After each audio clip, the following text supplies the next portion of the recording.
प्रदेश में 2024 के विधानसभा चुनाव में बीजेपी के लिए टर्निंग पॉइंट साबित हुए पिछड़ा वर्ग ने रविवार को पानीपत में बीजेपी प्रदेश अध्यक्ष डॉक्टर अर्चना गुप्ता का स्वागत समारोह आयोजित किया। प्रदेश स्तरीय पिछड़ा वर्ग स्वागत समारोह में हालांकि भीड़ ज्यादा नहीं थी। मंच पर प्रदेश अध्यक्ष डॉक्टर अर्चना गुप्ता, मंत्री महिपाल ढांडा के अलावा खास आकर्षण उत्तर प्रदेश के एमएलसी और ओबीसी के प्रदेश अध्यक्ष नरेंद्र कश्यप थे। नरेंद्र कश्यप बिना संकेत किए प्रदेश के नेताओं को लीडरशिप के गुण सिखाए गए।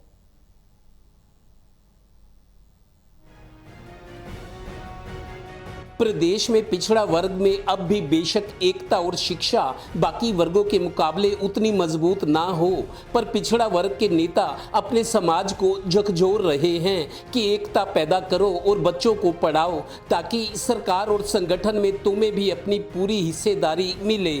पानीपत में हुए प्रदेश बीजेपी अध्यक्ष डॉक्टर अर्चना गुप्ता के पिछड़ा वर्ग स्वागत समारोह में वक्ताओं ने अर्चना गुप्ता को हरियाणा की शेरनी बताया। सीएम एमिनेंट पर्सन और कार्यक्रम की आयोजक सुदेश कश्यप। जैसे स्कूल में यूनिफॉर्म होती है ना, ऐसे देश में यूनिफॉर्म लाया जाए। लेकिन हमारे संविधान में माताओं ने कहा कि कास्टों को बांट दिया जाए। गौरतलब है कि अपने स्वागत अभिनंदन के बाद शेरनी से नवाजी गई बीजेपी प्रदेश अध्यक्ष डॉक्टर अर्चना गुप्ता को अग्रवाल समाज के कुछ लोग अभी से 2029 में हरियाणा की सीएम प्रचारित करने में लगे हैं। अपने स्वागत समारोह में अर्चना गुप्ता ने महर्षि कश्यप का जयकारा लगवाया और सर में अपना अपना वोट बनवाने और इसे पक्का करने का आह्वान करते हुए अगले 20 साल तक बीजेपी की सरकार बनने की हुंकार भरी। वो अपनी विधानसभाओं में भी जाके ये चिंता कर ले कि बार-बार अगले 20 सालों तक भारतीय जनता पार्टी की सरकार बने, हमारे अपने विधायक बने और उसके लिए हमारी वोट होना बहुत ज्यादा जरूरी है। पिछड़ा वर्ग स्वागत समारोह में आकर्षण रहे यूपी के एमएलसी और ओबीसी के प्रदेश अध्यक्ष नरेंद्र कश्यप ने वो भाषण दिया कमाल।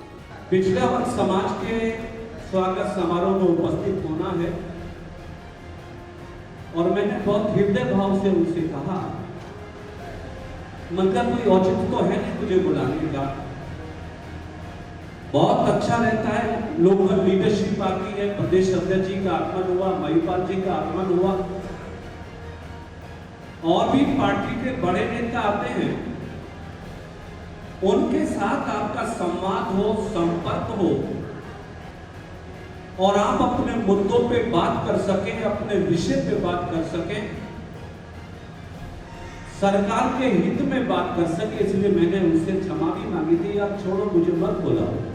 और उसमें मैंने सभी पिछड़े समाज के लोगों से अपील की थी, मेरा कोई वजूद नहीं, मेरे करने से कोई वोट बड़े ट्रांसफर नहीं हो रहे, लेकिन पार्टी की जिम्मेदारी थी उसे निभाना था। वोट तो प्रधानमंत्री ने मोदी जी के नाम से मिल रहे, वोट हमारे प्रदेश के यशस्वी मुख्यमंत्री सैनी साहब के नाम से मिलते हैं, आप सबके काम से मिलते हैं, लेकिन फिर भी पार्टी की जिम्मेदारी निभाते हुए एमएलसी नरेंद्र कश्यप ने बैकवर्ड क्लास को समझाया कि सीएम तुम्हारा, पीएम तुम्हारा, और क्या चाहिए यार, इसके सियासी मतलब समझिए। एक बार नहीं, दूसरी बार भी प्रदेश का मुख्यमंत्री बनाने का अवसर मिला है तो ओबीसी समाज के व्यक्ति को मिला। क्या चाहते हो यार? प्रधानमंत्री आपका है, मुख्यमंत्री आपका है, संवैधानिक अधिकार आपको मिलना है, शिक्षा के अधिकार आपको मिलना है, सब कुछ तो हुआ है। जो नहीं हुआ है उसे सरकार को याद है, प्रधानमंत्री जी को याद है। भारतीय जनता पार्टी की पहचान विश्व भर में इस बात के लिए बन गई है कि भारतीय जनता पार्टी जो कहती है उसे करके दिखाने का दम दुनिया में कोई पार्टी नहीं। और हाँ, 2024 के विधानसभा चुनाव में पानीपत ग्रामीण विधानसभा सीट पर बैकवर्ड का सम्मेलन कर बाजी पलटने वाले नरेंद्र कश्यप की मंत्री महिपाल ढांडा भी तारीफ किए बिना नहीं रह सके। और ये पिछड़ा शब्द हट जाए, उसके लिए आपके पास क्या प्लानिंग है, जरा वो भी बता के दीजिए। सारी उम्र आप पिछड़ा थोड़ी करेंगे भाई, हम आगे बढ़ेंगे, अगले बनेंगे, अगले। और कहते ना मन के हार यार, मन के जीते जीत, हम ही क्यों हार के बैठे, हम ही क्यों का पिछड़े नहीं भाई, पिछड़े क्यों है भाई? हम अपने बच्चों को पढ़ा रहे हैं, पढ़ाएंगे, सत्ता में अधिकार मिल रहे हैं और ज्यादा लेंगे। इसीलिए तो सियासत की शतरंज का खिलाड़ी बनने के लिए सियासी हुनर और होशियारी जरूरी है। इन दोनों में नरेंद्र कश्यप और महिपाल ढांडा को महारत है। प्रदेश में तीसरी बार बीजेपी की सरकार बनाने में अपनी भूमिका निभाने वाले यूपी के ओबीसी नेता नरेंद्र कश्यप आज फिर पिछड़ा वर्ग सम्मेलन में हरियाणा में थे। उन्होंने अपने भाषण से साबित कर दिया कि लीडरशिप क्या होती है। हरियाणा के नेता भी उनसे सीख सकते हैं। सहयोगी श्रीनिवास के साथ Devendra Kathoria, total news, Panipat bureau.